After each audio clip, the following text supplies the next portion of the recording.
कार्यक्रम सञ्चालिका म एलिसा कुँवर यहाँहरू समक्ष उपस्थित भएकी छु एउटा विशेष कार्यक्रम, एउटा विशेष जानकारीलाई लिएर।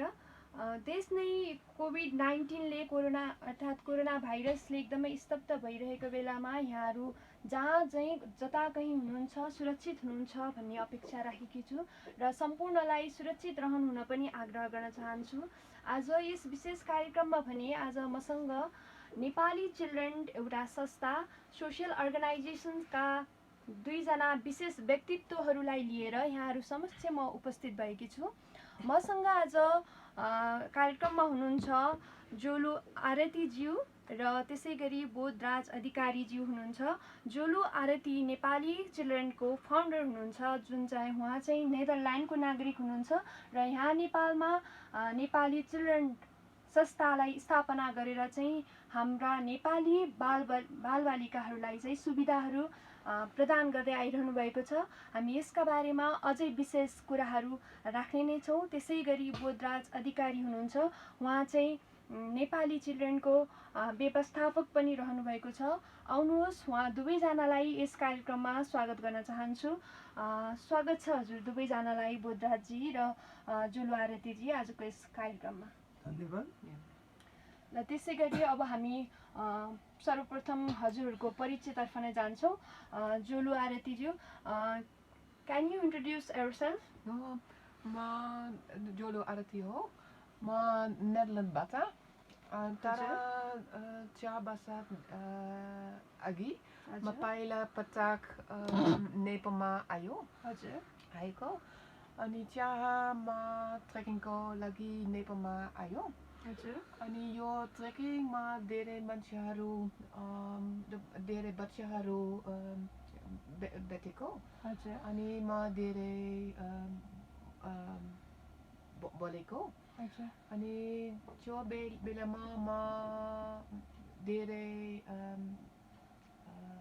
दुख्छ किनभने धेरै बच्चाहरू स्कुल जान्दिन। उनीहरू यहाँ सानो टी हाउसेसमा काम गरेको अनि म धेरै दुख्छ। त्यसपछि मेरो विषयमा म आफ्नो काम के गर्ने किनभने उसको जीवन धेरै गाह्रो छ। अनि फ्युचरमा ट्यालेन्टेडको बच्चाहरू उसको काम उसको गाह्रो जीवन छ।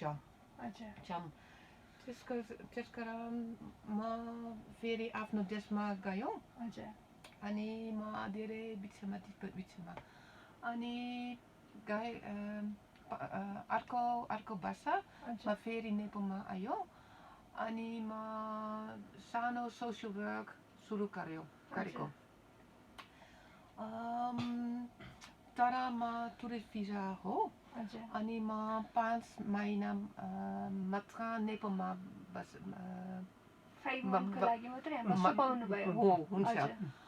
अनि यो टाइम समय म विश्व भाषा क्याम्पसमा नेपाली भाषा सिक्ने काठमाडौँमा हो।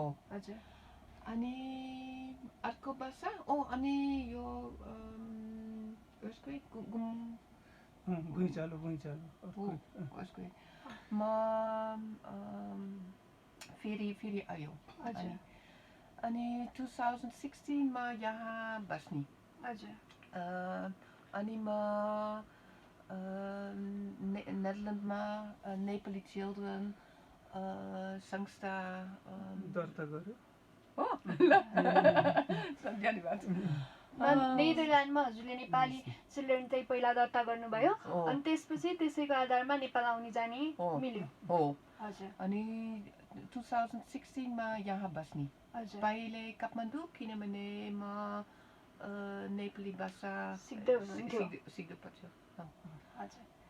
हजुरलाई धन्यवाद। अब बोधराजी, हजुरलाई पनि हजुरको परिचय सहित नेपाली चिल्ड्रेनको बारेमा पनि केही परिचय राखिदिनु हुन अनुरोध गर्न चाहन्छु। म नेपाली चिल्ड्रेन यो संस्था नेदरल्यान्डमा रहेको छ, सामाजिक संस्था अनि त्यो संस्थाको हामी 5 जना छौँ बोर्ड मेम्बर। 5 जना बोर्ड मेम्बर छौँ।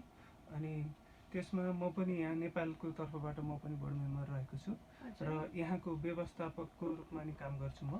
अनि यिनै नेपाली चिल्ड्रेनको कार्यक्रमलाई सहजीकरण गर्नको लागि हामीले नेपाली चिल्ड्रेन नामक एउटा होस्टेल दर्ता गरेका छौँ। त्यो होस्टेलको थ्रुबाट हामी काम गरिरहेका छौँ।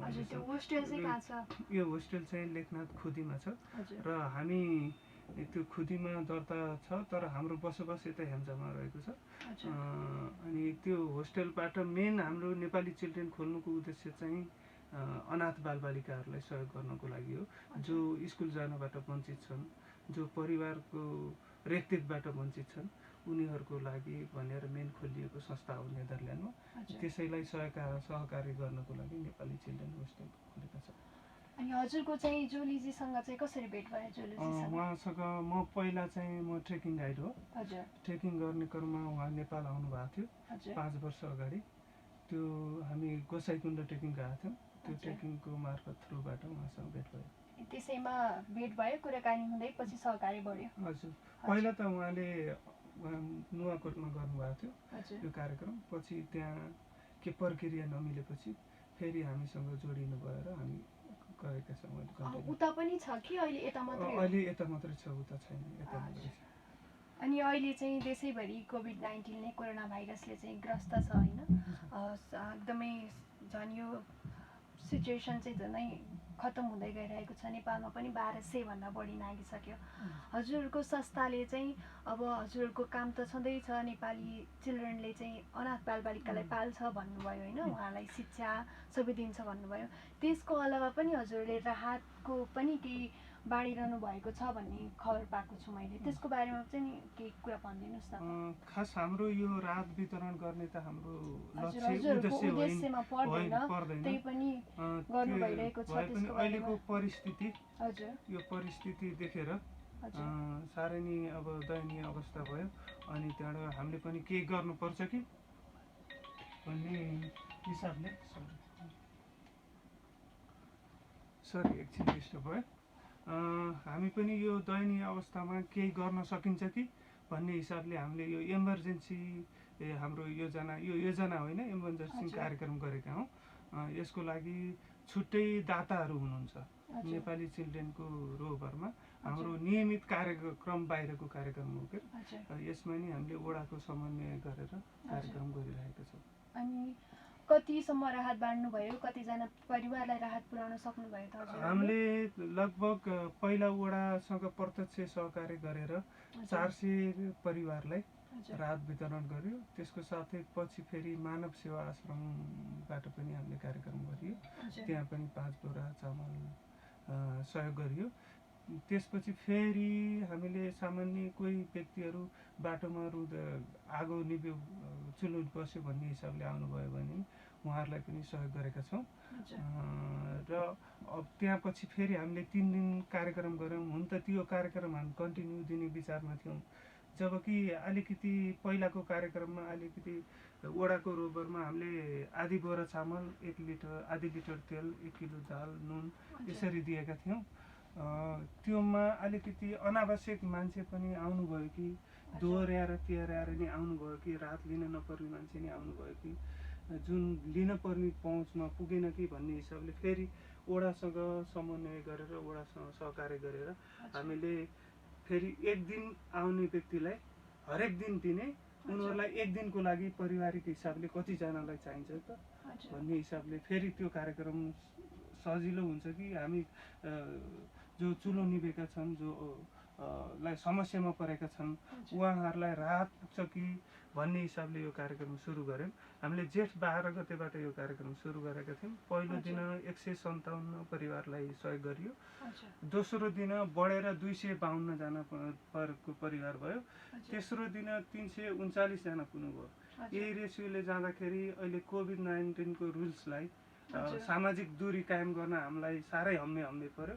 त्यहाँ पछि हामीले यो कार्यक्रम अहिलेलाई स्थगित गरेका छौँ र हामीले वडा र बुद्धिजीवीहरूसँग नि सल्लाह लिइरहेका छौँ। यदि कुनै बुद्धिजीवी समाजसेवीहरू हुनुहुन्छ भने यसलाई हामी कन्टिन्यू गर्न चाहन्छौँ। राहतको कार्यक्रम हामीसँग अझै पनि उठेको बजेट बाँकी छ, किनभने यो राहतको लागि भनेर उठेको बजेट हो, हामीले राहतकै लागि खर्च गर्नुपर्छ, नत्र भने फेरि यो हामी अन्यत्र खर्च गर्न हाम्रो अथोरिटी हुँदैन।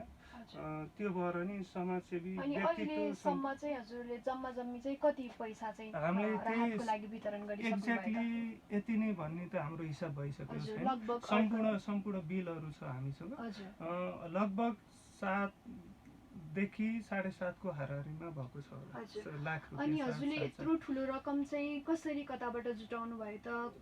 कतैबाट दानाको पैसा हो कि बाहिरबाट विदेशी मानिसहरूले पठाउनु भएको हो कि विदेशमा भएको मानिसहरूले पठाउनु भएको हो कि यही नेपालमै भएको दाजुभाइहरूले दिनुभएको हो कि के कस्तो पैसा हो? यो विदेशीबाटै आएको हो। पहिलो कार्यक्रममा हामीलाई नेदरल्यान्डको संस्था छ कोरोना फन्ड नेपाल भनेर, उहाँले दिनुभयो पहिलाको 100 प्याकेज चाहिँ हामीले कोरोना फन्ड नेपालबाट। त्यहाँपछि स्पेनिस अर्गनाइजेसन डोनाभिटा भन्ने छ, उहाँहरूको तर्फबाट 100 प्याकेज हामीले गऱ्यौँ। अनि हाम्रो स्वयं नेपाली चिल्ड्रेनको तर्फबाट हामीले 100 प्याकेज गरियो। अनि त्यहाँपछि हाम्रो साथी हाम्रै थ्रुबाट, जोलुजीको थ्रुबाट एकजना साथी हुनुहुन्थ्यो, उहाँले मेरो कपाल खौराउँछु, उहाँको कपाल स्टाइलिस राम्रै थियो, म कपाल खौराउँछु, नेपाली चिल्ड्रेनलाई सहयोग गर्नुहोस् राहतको कामलाई भनेर उहाँले कपाल खौराए बापत उहाँले 100 जनालाई राहत पुग्ने पैसा पठाइदिनु भयो हामीलाई। अनि त्यहाँपछिको अहिले हामीले गर्न लागेको कार्यक्रमको लागि 2 जना एक दिदी भाइ हुनुहुन्थ्यो, उहाँहरू नेदरल्यान्डकै हो। उहाँहरूले एक दिनमा हामी 100 किलोमिटर हिँड्छौँ, नेपाली चिल्ड्रेनलाई सहयोग गर्नुहोस्, उहाँको राहत प्रोग्रामलाई कन्टिन्यू दिन सहयोग गर्नुहोस् भनेर उहाँहरूले फेरि रकम उठाइदिनु भएको छ। अझै उहाँहरूको रकम उठाउने रकम उठाउने कार्यक्रम चाहिँ बढिरहेको छ। हजुरले आगामी दिनमा पनि अझै राहत बाँड्न सकिन्छ। यसको लागि अब राहत बाँड्ने कुन प्रक्रिया ठिक होला भन्ने प्रक्रियाको खोजीमा छौँ। हामी यही एफएम पश्चिम पोखरा एफएम मार्फत अनुरोध पनि गर्न चाहन्छौँ सम्पूर्ण बुद्धिजीवी समाजसेवीहरूलाई, यदि कुनै उपयुक्त उपाय भएदेखि हामीलाई सम्पर्क गरिदिनु। हजुरको नम्बर पनि छोडिदिनुहोस् न, यहाँ कोही श्रोताहरू हुनुहुन्छ भने हजुरलाई सम्पर्क गर्न सजिलो पनि हुने भयो। मेरो नम्बर 98 460 51 3 62। हजुर 98 460 51 3 62 हैन। ल अब हजुरहरूले चाहिँ अब यो हाम्रो यो कार्यालय चाहिँ उता लेखनाथमा छ भन्नुभयो, तर राहत बाँड्नको लागि चाहिँ वडा नम्बर 25 नै चुन्नुभयो, यहाँ आएर गर्नुभयो होइन। अनि त्यो चाहिँ किन उता अन्त ठाउँ नपाएर हो कि के सोचेर चाहिँ वडा नम्बर 25 मा चाहिँ हजुरले यो राहतको जरुरी छ भन्ने बुझ्नुभयो, सम्झिनुभयो? हाम्रो कार्यक्षेत्र चाहिँ लेखनाथ भए पनि, हाम्रो अफिस लेखनाथ भए पनि हामीले कार्यक्रम अम्बिका स्कुल सुर्खेत वरिपरि पनि गरेका छौँ। अनि हामी यो लकडाउनको समयमा यदि हामी लेखनाथमै लकडाउन भएको भए हामीले लेखनाथमा नि गर्न सकिन्थ्यो। हामीलाई बाहिर जाने समस्या थियो, बाहिर गएर कार्यक्रम गर्नु समस्या थियो। अनि हामी यहाँकै बासिन्दा भएको भएर, यहाँकै गरिबहरूसँग टच भएको भएर, यहाँकै परिस्थितिसँग टच भएको भएर बाहिरको परिस्थितिसँग हामीलाई त्यति थाहा थिएन। यहाँको व्यक्तिहरूको बारेमा बढी थाहा थियो। अनि सरकारले राहतका कार्यक्रम गर्ने बित्तिकै नै गरेनौँ, हामीले अलि पछि सुरु गऱ्यौँ। त्यो हिसाबले हामी यहाँ रहेको, यहाँको बासिन्दा भएको हिसाबले र यहाँको समस्यासँग फेस भएको हिसाबले हामीले यही गरेका हौँ। अब हाम्रो यो वडा नम्बर 25 मात्र नभइकन बाहिर अरू वडामा पनि त यस्तै दुखीहरू, यस्तै खान नपाएर भोकमरीको अवस्था छ, भोकमरीबाट पीडित भएकाहरू धेरै नै हुनुहुन्छ होइन। अब वडा नम्बर 25 मा त गर्नुभयो हजुरहरूले, तर अब बाहिरको मान्छेहरूलाई गर्न सक्ने के छ हजुरहरूको? बाहिरको मान्छेहरूलाई गर्न सक्ने अहिले हाम्रो त्यति छैन। हामीले जहाँ गरिरहेका छौँ त्यहाँ राम्रो तरिकाले त्यहाँको जुन कार्यक्षेत्र हामीले गरेका छौँ त्यहाँ कुनै समस्या नआओस्, भोकमरी नआओस्। अहिले हाम्रो कार्यक्रम वडा नम्बर 25 हेम्जामा छ। हेम्जाका बासिन्दाहरू, हेम्जामा जो रहनु भएको छ, यहाँका बासिन्दाहरू भोकले मर्नु नपरोस् हजुर भन्ने मेन टार्गेट हाम्रो यहाँ छ। हजुर तर हामी बाहिर गयौँ भने सायद कमै समयको लागि गइएला, हजुर एकैछिनको मात्रै को हजुर, लागि एकै दिनको लागि मात्रै राहत दिएर भएन। हजुर पछि अब यो लकडाउनको समय बढ्दै गरेको छ। हजुर अब पछिको लागि पनि सोध्दा अनि हामीलाई अहिले जस बाहिर गएर भन्दा पनि हजुर यहाँ कोअर्डिनेट गर्न नि अलिकति सजिलो भयो। हजुर हामी बाहिरको बारेमा त्यति जानु, यो इमर्जेन्सी राहत भएको हुनाले कि एउटा प्लानिङ अनुसार जान पाएका हुन्थ्यो होला। हजुर यो बिचमा आएर इमर्जेन्सी तरिकाले हामीले यो यहाँको जनताहरू अलिकति सहयोग गर्नुपर्ने अवस्था देखेको भएर यसरी गएका हौँ। त्यो भएर अहिलेलाई चाहिँ तत्कालै हाम्रो अहिलेलाई वडा नम्बर 25 भन्दा बाहिर जाने प्लान छैन। हजुर सकभर यहाँकालाई सहयोग गर्न सकियो भने यहाँका व्यक्तिहरू, यहाँका मानिसहरू भोकै मर्न नपरोस्, त्यो सक्सेस हुन सकियो भने त्यही नै ठुलो जस्तो लाग्छ। हजुर हजुरले अहिले जसलाई राहत दिइरहनु भएको छ उहाँहरूलाई नै पछि दुःख नहोस् भनेर त्यसैलाई कन्टिन्युटी दिन चाहनुहुन्छ। अन्य मान्छे थपेर चाहिँ झन् छरपष्ट रूपमा एकजनालाई एक दिन मात्र भन्दा जसलाई दुःख परेको छ त्यसलाई सधैँभरि दुःख परेको बेलामा होस् भन्ने हजुरको चाहना हो। हजुर अब म जोलुजीलाई क्वेसन गर्न चाहन्छु। हजुर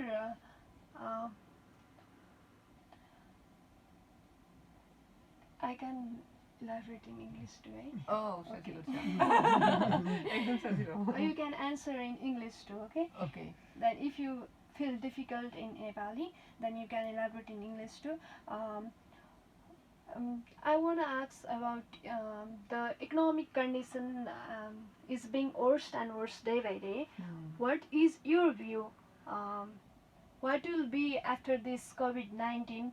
होइन कोभिड-19 को एक न एक दिन त यसको समाधान हुन्छ नै। कोभिड-19 को problem will be solve soon भनेर वी क्यान प्रे होइन।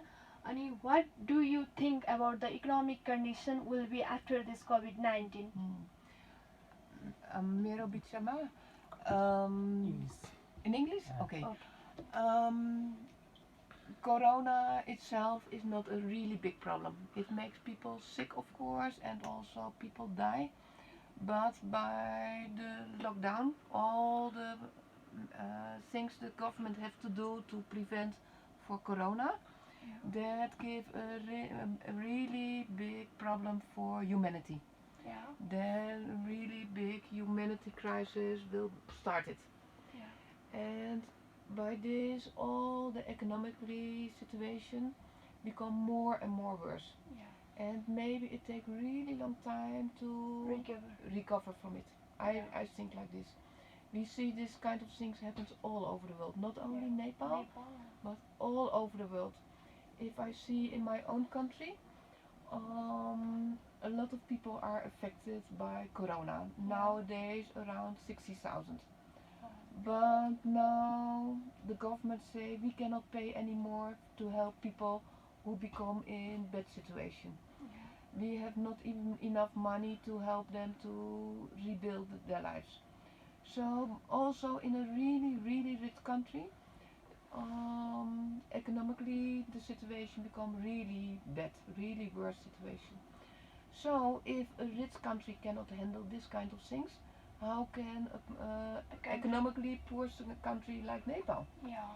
So I think all the work they did before, it is totally finished. They have to start over again. Even though we have in Nepal more electricity, more and more better roads, so better infrastructure, the situation for just the locals become really worse, I think. So I hope before, if I start with my organization, a lot of people can have a good life. But now by COVID-19, they feel so difficult, and now again for 5-10 years, long time, very bad situation. Okay, उहाँले के भन्नुभयो भन्दाखेरि अब 5-10 वर्षसम्म चाहिँ यो recover हुनलाई चाहिँ टाइम नै लाग्छ र वर्स सिचुएसन भइरहेको छ। नेपालले मात्रै होइन विभिन्न देशहरूले पनि यो समस्या झेलिरहेका छन् र इकोनोमिक कन्डिसन चाहिँ वर्स हुँदै जान्छ, तर आफ्नो देशको के दक्षता छ त्यही चिनेर चाहिँ पछि डेभलप हुँदै गयो भने चाहिँ हाम्रो यो इकोनोमिक रिकभरी चाहिँ हुनसक्छ भन्ने कुरा गर्नुभयो। र त्यसै गरी म अब बुद्धराज सरलाई क्वेसन गर्न चाहन्छु। हजुर एउटा नेपालको नागरिक होइन, नेपाली नागरिक, अनि उहाँ चाहिँ अब विदेशी नागरिक हुनुभयो, नेदरल्यान्डबाट आएर यस्तो राम्रो कार्य गरिरहनु भएको छ, सुचारू गरिरहनु भएको छ, त्यसमा हजुर पनि सहकारी गर्न पाउनु भएको छ। अब विदेशबाट आएर उहाँले यस्तो काम गर्दा चाहिँ हजुरलाई कस्तो लाग्छ? हामी नेपालीले गर्न नसकेको काम विदेशबाट आएर हाम्रो प्रब्लमहरू, हाम्रो समस्याहरू औल्याउन सकेर चाहिँ होइन यसरी सुविधाहरू प्रदान गर्न सक्नु भएको छ, यसमा चाहिँ हजुरलाई कस्तो लाग्छ? हजुरको यस विषयमा उहाँले यो हाम्रो समस्याहरू देखेर सहयोग गर्नुभयो। एक हिसाबले राम्रो पनि हो। यहाँको मान्छेहरूले, यहाँको समस्यामा परेको व्यक्तिहरूले राहत पाउनुभयो। अर्को देशको हिसाबले म के भन्न चाहन्छु भने हामीले किन गर्न सकिएन?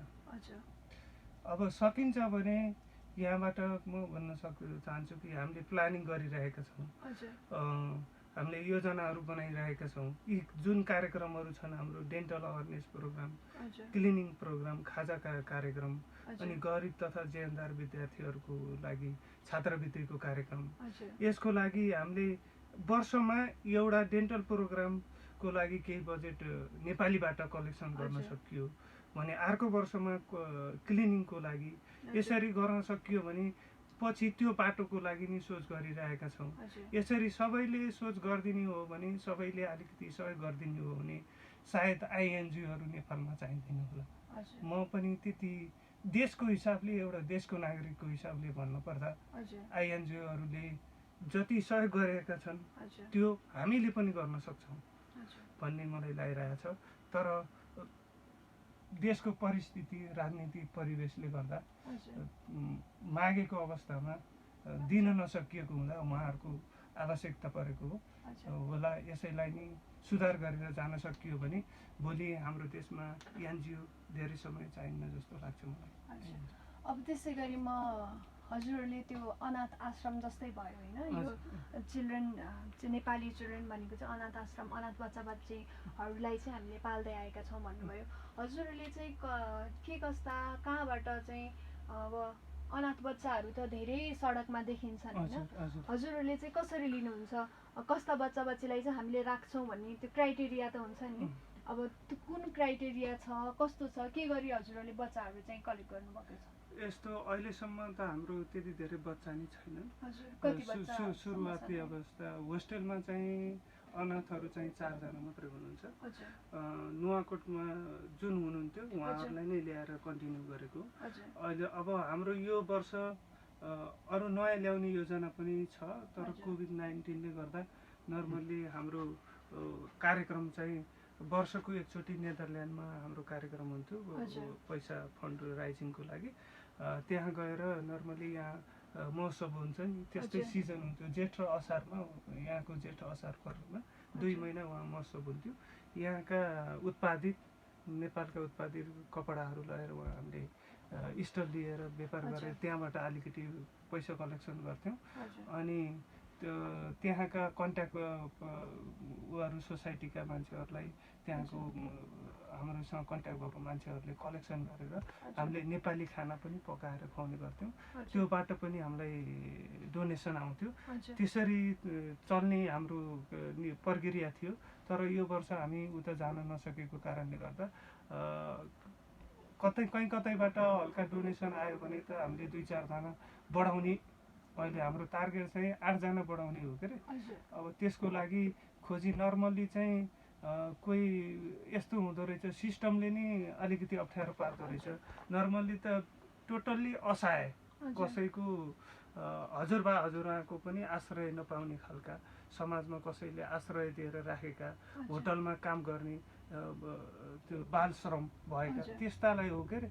अब कतिपय अवस्थामा परिवारबाट वञ्चित भएका एकल बालबालिका जुन हुन्छन् उहाँहरूलाई चाहिँ हजुरले बढी प्राथमिकता त्यहाँ दिएका थियौँ। तर त्यसलाई पनि कन्टिन्यू गर्न अलिकति गाह्रो भएको छ देशको सिस्टम पद्धतिले गर्दा। किनभने अब स्कुल पठाउनको लागि जन्म दर्ता चाहियो। जन्म दर्ता कसले बनाइदिने? अनि उसको त्यो बच्चाको बारेमा हामीले अब यहाँ इन्डाइरेक्ट रूपमा भए पनि नेदरल्यान्डको संस्थाको इन्भल्भ भयो, उहाँबाट आउने यो डोनेसन त्यो थ्रुबाट चल्ने हो। त्यसको लागि नि अब डाइरेक्ट राज्यले विश्वास गर्ने नि कुरो भएन। विश्वास गरेर कसले दिने त नि नेपाली चिल्ड्रेनलाई बच्चा त्यो कसले जिम्मा दिएको बनाउने त नि? ती दुनियाँ तरिका प्रक्रिया नमिल्ला नि कतिपय अवस्थामा हामीले सहयोग गर्न चाहेकालाई नि सहयोग गर्न नसकिँदो रहेछ। कानुनी झन्झट बढी भएको कारणले पनि कति बालबालिका चाहिँ हजुरहरूको सुविधा पाउनबाट वञ्चित छन् भन्न चाहनुभयो। जुन हामीले चाहेका थियौँ त्यो हाम्रो ऊ भन्दा नि सकिएन पद्धतिले गर्दा। खासै अहिले हामीले के गरिरहेका छौँ भने जो उहाँको हजुरबा हजुरआमा अथवा मामा घरको कसैले अथोरिटी दिन सक्ने खालको काज मिलाइयो भने त्यस्ता खालका बच्चाहरूले हामीले गरेका छौँ। हजुर, अहिलेलाई भने हाम्रो छोटो व्यापारिक विश्रामको बेला भएको छ। विश्रामपछि हामी पुनः उपस्थित हुने नै छौँ। तपाईँहरू यति बेला सुनिरहनु भएको छ रेडियो पश्चिम पोखरा 107.9 मेगाहर्ज। यो छोटो व्यापारिक विश्रामपछि हामी पुनः उपस्थित हुने नै छौँ। आजको यस विशेष कार्यक्रममा हामीसँग जुलु आरती र बोधराज अधिकारी नेपाली चिल्ड्रेनको तर्फबाट हुनुहुन्छ र हामी उहाँहरूसँग विशेष कुराकानी गर्दैछौँ। यो छोटो व्यापारिक विश्रामपछि हामी पुनः कुराकानीलाई अगाडि बढाउने नै छौँ। अहिलेलाई भने व्यापारिक विश्राम। तपाईँ यति बेला सुनिरहनु भएको छ रेडियो पश्चिम पोखरा 107.9 मेगाहर्ज। हामी बोल्छौँ तपाईँको लागि। वन क्षेत्र प्रवेश गर्न बन्देज गरिएको बारे डिभिजन वन कार्यालय कास्कीको सूचना।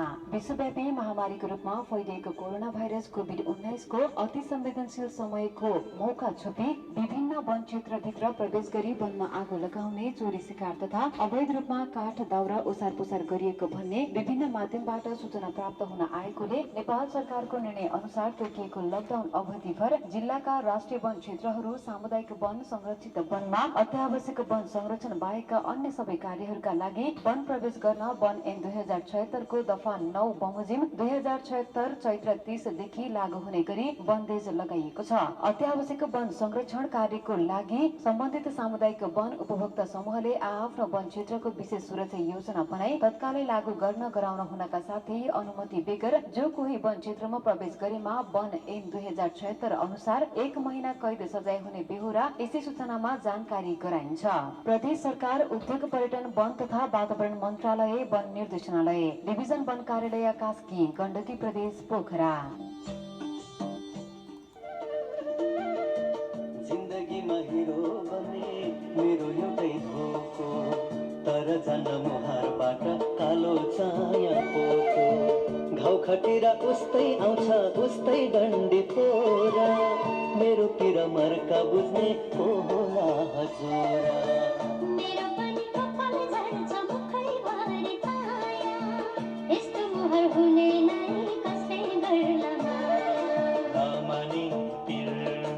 आइसक्यो खती प्रयोग गरी हजुर हेर्नुहोस् एकचोटि, केश झर्न रोक्छ हजुर मुहार सफा राख्छ, कालो छाला गोरो हुन्छ सुन्दरता बढ्छ।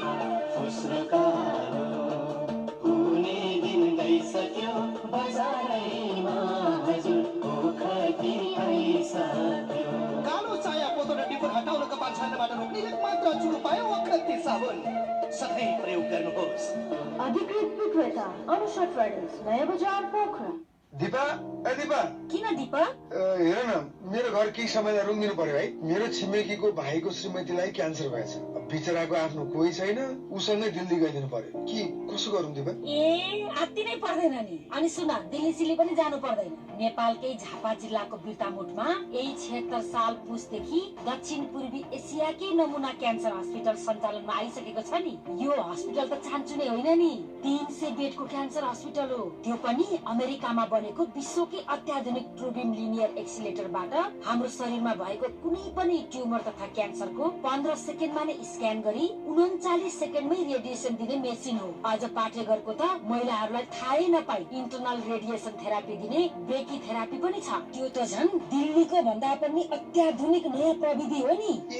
यति मात्र कहाँ हो र दीपक, क्यान्सरको अवस्था कस्तो छ भनेर पत्ता लगाउने पेटी स्क्यान मेसिन, महिलाहरूको स्तन क्यान्सरको थाहै नदी अटोमेटिक तरिकाले बायोप्सी निकाल्ने 3D मेमोग्राम, 128 स्लाइड्सको 4D स्क्यान, 3 टेस्लाको MRI, DEXA scan, gamma camera, टाउकोको ट्युमर निकाल्न न्युरो नेभिगेसन मेसिन, क्यान्सरको अपरेसनको लागि अत्याधुनिक मोडुलर अपरेसन थिएटरबाट सेवा र सुविधा दिन्छ। अनि सुन दीपक, केमोथेरापी लिनलाई त डे केयर अझै कति राम्रो छ नि। अहिले त दिल्ली गएका सबै जसो मान्छेहरू त्यही क्यान्सर अस्पतालमा आउन थालिसके। अस्ति म गएर हेर्दा त 3 छक्क परे। भाषा पनि आफ्नै अनि कति सजिलो। दिल्लीमा गएर बस्नुपर्ने झन्झटबाट मुक्त, घरको खाना खाएर दिल्लीको भन्दा राम्रो उपचार अनि दिल्लीको भन्दा आधा खर्चमा उपचार हुन्छ। बुझ्यौ तिमीले? ल दिपा, अब त्यही जानु पर्यो त्यसो भए। ल हुन्छ ल, ठेगाना लेख त।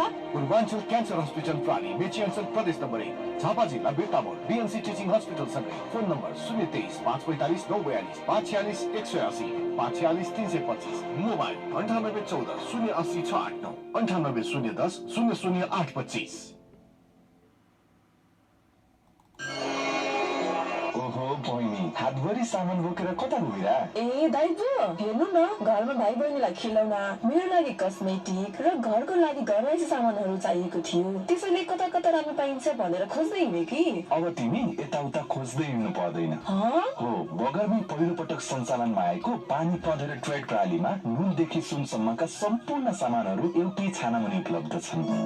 हजुर, विशेष छुटका साथ कस्मेटिक आइटमहरू, खाद्यान्न सामग्री, बच्चाको खिलौनाहरू, महिलाहरूको लागि चुरा पोते, चस्माहरू, घडी, भाँडाकुँडाहरू, पेय पदार्थहरू, जेन्ट्स तथा लेडिज बच्चाको लागि चाहिने सम्पूर्ण फेन्सी आइटमहरू, सजावटका सामग्रीहरू थोक तथा खुद्रा बिक्री गरिन्छ।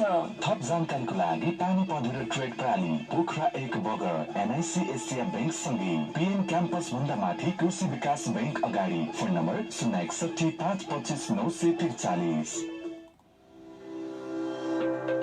विश्वव्यापी रूपमा फैलिरहेको नोभल कोरोना भाइरस कोभिड-19 संक्रमणबाट बच्न र बचाउन गण्डकी प्रदेश सरकारको अपील। विश्व स्वास्थ्य संगठनले कोरोना भाइरस संक्रमणलाई विश्वव्यापी महामारीको रूप घोषणा गरिसकेको यहाँहरूलाई सर्वविदितै छ। उसो त विश्व स्वास्थ्य संगठन WHO ले हाम्रो देशलाई पनि संक्रमणको उच्च जोखिममा राखेको छ। गण्डकी प्रदेश सरकार उक्त भाइरसको संक्रमणबाट सुरक्षित रहनका लागि प्रतिकार्य योजना बनाई लागि परेको जानकारी गराउँदै नातिन नत्याउन तर उच्च सावधानी अपनाउन सम्पूर्ण महानुभावहरूमा हार्दिक अपील गर्दछौं। वर्तमान परिस्थितिलाई मध्यनजर गर्दै अर्को सूचना प्रकाशित नभएसम्मका लागि कुनै पनि सभा, सम्मेलन, भोज भतेर, गोष्ठी, सेमिनार, मेला, महोत्सव, पर्व, शिविर तथा खेल गतिविधि जस्ता कार्यक्रमहरू नगराउन सबैमा अनुरोध गर्दछु। कोरोना भाइरस कोभिड-19 संक्रमणसँग मिल्दोजुल्दो लक्षणहरू देखा परेमा नजिकको स्वास्थ्य संस्थामा वा अस्पतालमा सम्पर्क राखी स्वास्थ्य कर्मीको परामर्शमा मात्र आवश्यक उपचार गरौं। न आत्त्यौं न अत्याउं, सही सूचनाको अवलम्बन गरौं। गण्डकी प्रदेश सामाजिक विकास मन्त्रालय, स्वास्थ्य निर्देशनालय पोखराद्वारा जनहितमा जारी।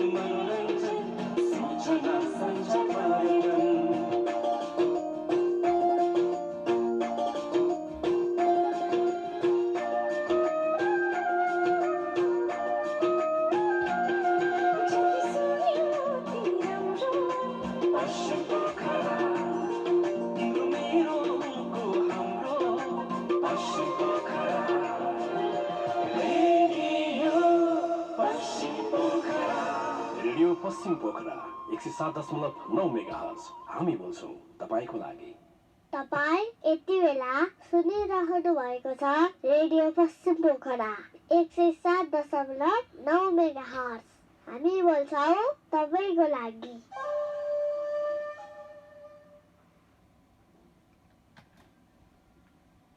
हजुर, तपाईँहरूलाई पुनः स्वागत छ। तपाईँहरू यति बेला सुनिरहनु भएको छ रेडियो पश्चिम पोखरा 107.9 मेगाहर्ज। आज भने हामी विशेष कार्यक्रममा जुटिरहेका छौँ।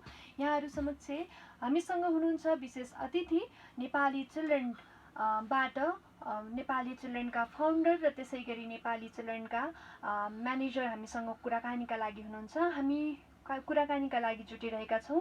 अब पनि फेरि पुनः हजुरहरू दुवैलाई यस कार्यक्रममा म स्वागत गर्न चाहन्छु। हजुर, अघि हामी कुरा गर्दै थियौँ नेपाली चिल्ड्रेनमा चाहिँ हजुरहरूले बच्चाहरूलाई कसरी ल्याउनुहुन्छ, कसरी पाल्नुहुन्छ, के कस्तो छ त्यो बारेमा कुराकानी गर्दै थियौँ। त्यति बेला एउटा क्वेसन छुटेको रहेछ। हजुरहरूले चाहिँ बालबालिकालाई राख्छौँ भन्नुभयो, तर कति वर्षसम्म चाहिँ राख्नुहुन्छ बालबालिकालाई? होइन, ठुलो हुँदै गएपछि त उनीहरूले आफ्नो काम आफै गर्न सक्ने हुन्छन्।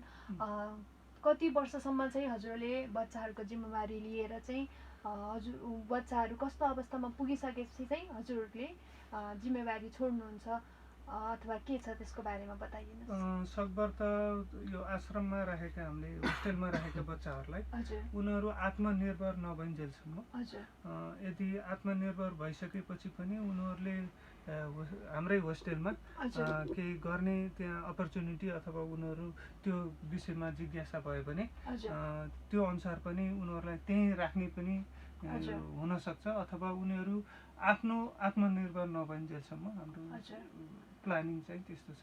अब बच्चाहरूले जतिसम्म पढ्न चाहन्छन् त्यतिसम्म चाहिँ पढाइदिनुहुन्छ हजुरहरूले? हजुर।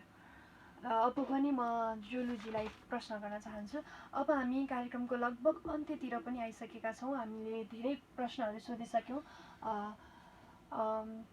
I want to say that why do you feel that you need to distribute the different package of help to the people, although the government, Nepali government also distributing different conducting different programs in the different territory of Nepal to help the people who are in need. What do you say? Why do you feel you also should have to distribute some help to the poor people or the needed people? I think here in Hemja, the local government do really good job. Yeah. But they have not enough financial. They cannot give enough financial support to buy all the rahat for all people. Yeah. So they must join together with other local organizations. And when I live here, then I was thinking, what is more important, to do my own program, or just help people now who are really in big trouble? So from that moment we start talking with the ward office, with ward president, and also with other people. Is it possible that we join together? Because alone you cannot do. You need help from other organizations.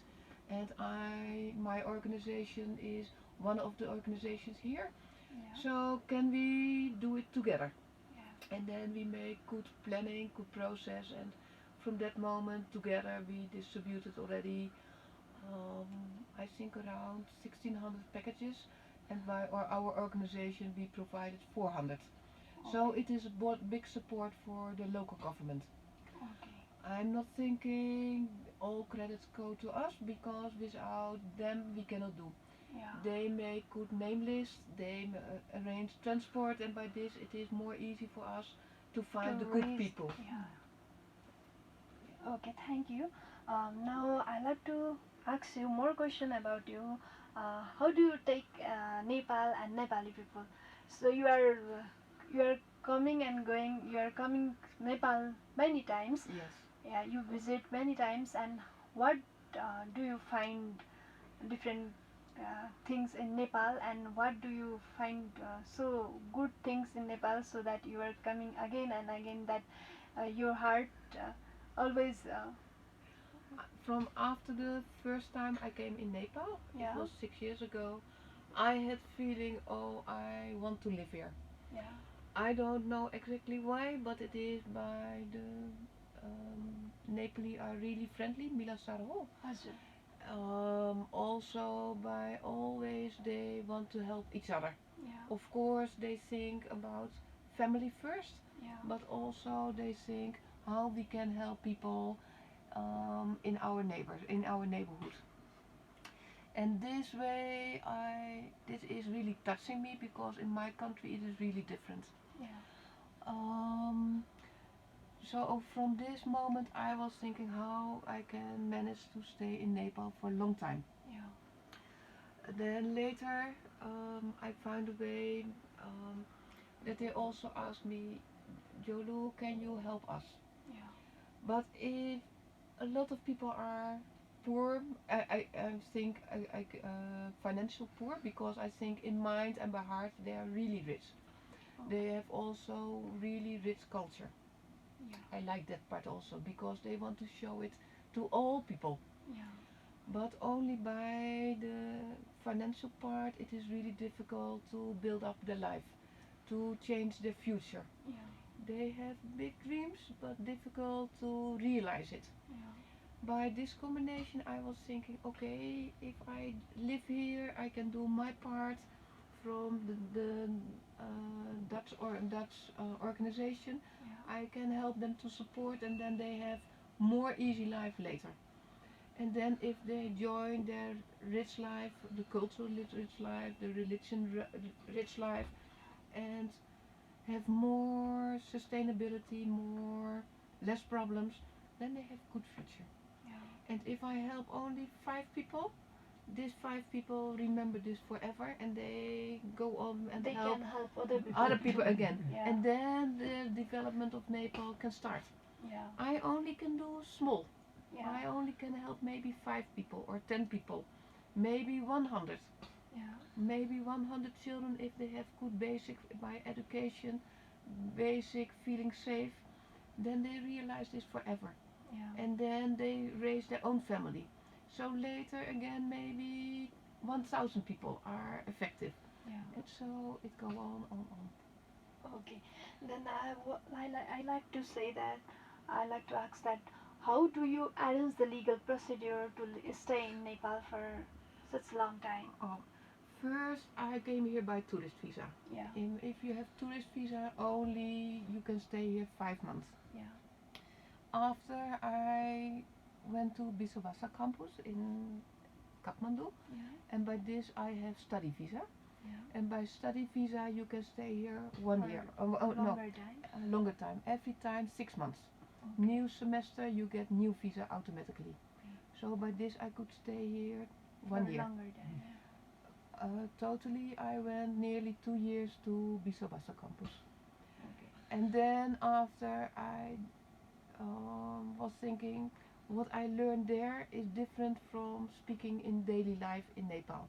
You really learn the good grammar, you learn really Good difficult writing, words, the yeah. good writing, but speaking in practice is too difficult. Because in Hemja they speak different than in Khudi. Yeah. Or they speak different in mountain area. Yeah. By this I was thinking I need practice more. So I want to quit the study, but then I had to find out how I can arrange my next visa, because I don't want to here only be 5 months. I want to be here whole For a year. longer time. Yeah. And then I talked with lawyer and he advised me only way is to have business visa. So nowadays I have business visa by guest house. I have a small guest house Yeah. in Hemja, and by this I can also stay in Hemja. Oh. In business visa, you are staying here for Permanently, yeah. Okay. Would you say something more about Nepali children? Yes. We have big dreams with Nepali children. You can also elaborate about your future plans. Okay. Also. Okay.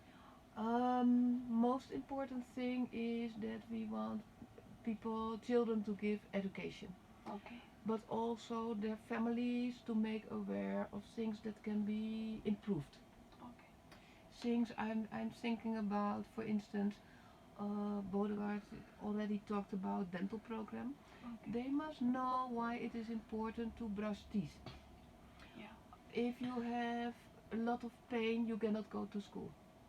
If you have really rotten teeth, then it affected your whole body system. By this, it is important nowadays because they have more snacks, more cold drinks, that they learn how to brush. It's a way of awareness. Then they have to find out, do we want to follow this or not? Same about hygienic system. Why it is important, that is one of the future programs we want to start immediately after COVID-19. Why to wash your hands, haduni. Why it's important that you have the hygienic system before eating, after eating, after touch animals, toilet, all these kind of things. But also why it's important to use soap, or why it's important to use hot water. Hot water in hand brushing. This is for me quite normal because in my country we do this long time. But awareness is starting in changing life.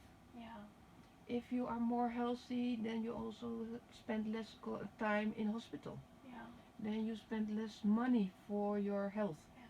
Just by daily easy things. That is also why it's important that your environment is really clean. So also after COVID-19 we want to start a cleaning program on the road. Just also the cleaning system in the houses, especially in kitchen. Nepal have the thinking, when there is no dust, it is clean. But when you still use oil, tallow, then it's also dust is attached. So also tallow part we must change. In my thinking. So, but if they have no awareness, they cannot change. So all start by education. Education on school, also by Mother's Club. We can change slowly. Your future plan is all about awareness and cleanness after COVID-19. Okay. Then अब बुधराजजीलाई एक प्रश्न गर्न चाहे, अब नेपाली चिल्ड्रेनको बारेमा चाहिँ केही छुटेका कुराहरू छन्, मैले सोध्न बिर्सेका कुरा छन् भने चाहिँ हजुर समेट्न सक्नुहुन्छ? लगभग समग्रमा त हाम्रो उद्देश्यको बारेमा त लगभग आइसके जस्तो लाग्छ मलाई। अझै नि म नेपाली चिल्ड्रेन थ्रुबाट के अहिले हाम्रो राहत प्रोग्राम चलिरहेको छ, त्यसको लागि के अनुरोध गर्न चाहन्छु भने राहत प्रोग्राम हामी कन्टिन्यू गर्न चाहन्छौँ, जुनलाई जहाँ अति आवश्यक व्यक्तिहरू हुनुहुन्छ, जस्तो चुलै निभेको छ, उहाँहरू मात्रै कृपया उहाँहरू मात्रै आइदिनु होला। र म यही रेडियो पश्चिम पोखरा मार्फत के अनुरोध पनि गर्न चाहन्छु भने सकिन्छ सहयोग गरौँ, सकिँदैन भने अनावश्यक राहत लिनु भएन भने पनि तपाईँले नलिएको राहत एकजना गरिबको घरमा पुग्नेछ, उसले राहत पाउनेछ, त्यो पनि ठुलो सहयोग हुन्छ भन्न चाहन्छु। साथै पश्चिम पोखरा रेडियो पश्चिम पोखरा हजुरको केही नोटिसहरू छ भन्दै हुनुहुन्थ्यो नि अघि कार्यक्रमभन्दा अगाडि, केही नोटिसहरू छ भने पनि कृपया सम्झेर चाहिँ नोटिस चाहिँ हामीले त्यही नै हो गर्न खोजेको। कुनै उपायहरू यो राहत बाँड्ने कुनै राम्रो पद्धतिहरू कुनै छ भने कृपया बुद्धिजीवी सर्कलहरू र सामाजिक अभियन्ताहरू र जो कोहीसँग पनि अग्रजहरू कोहीसँग यसको बारेमा राहत बाँड्ने सरल र कुन तरिकाले हामी गरिबहरू र अत्यावश्यक व्यक्तिहरूसँग पुग्न सक्छौँ त्यसको लागि सुझाव दिनुहोला भन्ने नोटिस थियो। र अर्को चाहिँ यही नै भने मैले सकभर अनावश्यक नलिदिनु होला, त्यो लिनु भएन भने पनि अर्को गरिब परिवारको लाई राहत पुग्नेछ तपाईँको सहयोगले, त्यही नै सूचना छोड्न चाहेको थिएँ। यी हाम्रो नेपाली चिल्ड्रेनको बारेमा सम्पूर्ण कुरा र हाम्रो राख्न दिनुभएकोमा पश्चिम रेडियो पश्चिम पोखरालाई हार्दिक धन्यवाद दिन चाहन्छु। हजुर हामी कार्यक्रमको लगभग अन्त्यतिर आइसकेका छौँ र लास्टमा चाहिँ जोलीजीलाई आग्रह गर्न चाहन्छु, if you have something to tell at the end then you can. Okay, first I want to say thank you that we are here to tell what is in our mind and what we want to do. Okay.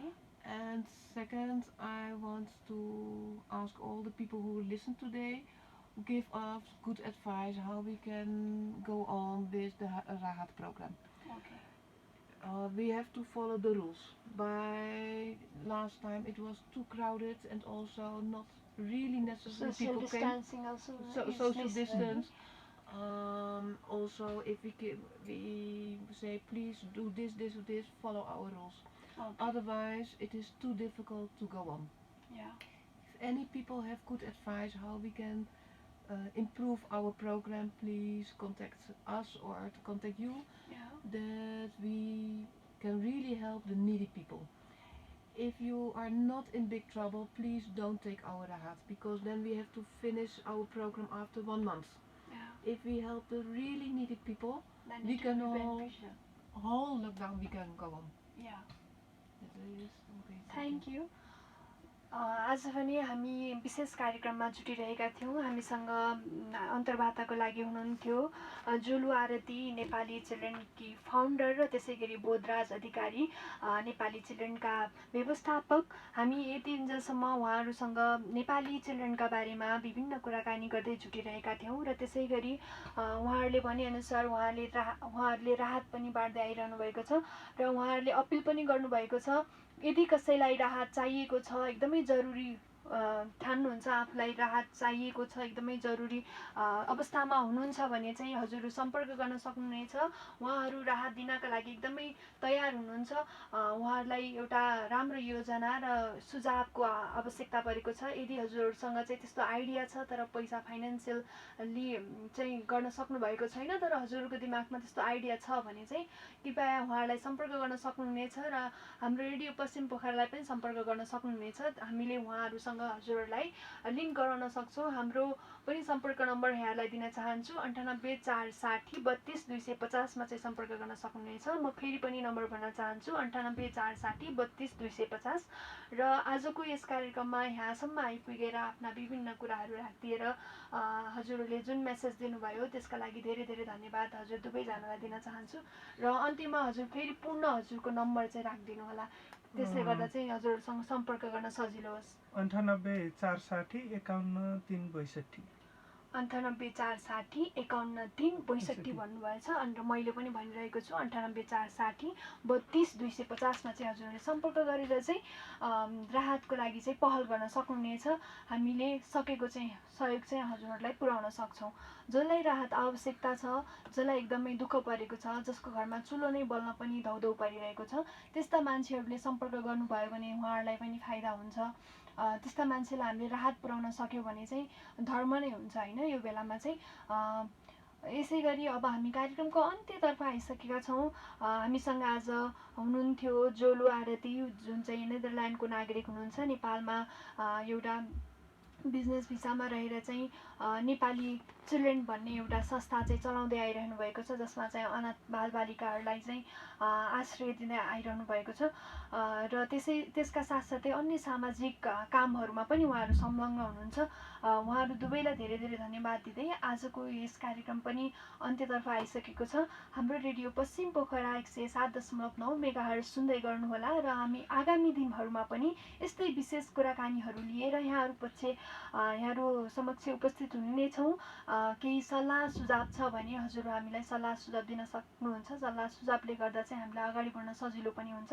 र यति भन्दै यो COVID-19 अर्थात् corona भाइरसले देश नै एकदमै त्रसित भइरहेको बेलामा चाहिँ कोरोना भाइरससँग डराएर होइन, हामीसँग हिम्मत छ, हामी लड्न सक्छौँ भन्ने एउटा हिम्मत चाहिँ आफूमा चाहिँ बढाउनु होला र जे छ घरमा त्यही अनुसार लकडाउनको नियमहरू पालना गर्दै चाहिँ सबैजना सुरक्षित रहनु हुन आग्रह गर्दै चाहिँ म कार्यक्रम सञ्चालिका एलिसा कुँवर पनि यस कार्यक्रमबाट बिदा माग्न चाहन्छु। हस्त धन्यवाद।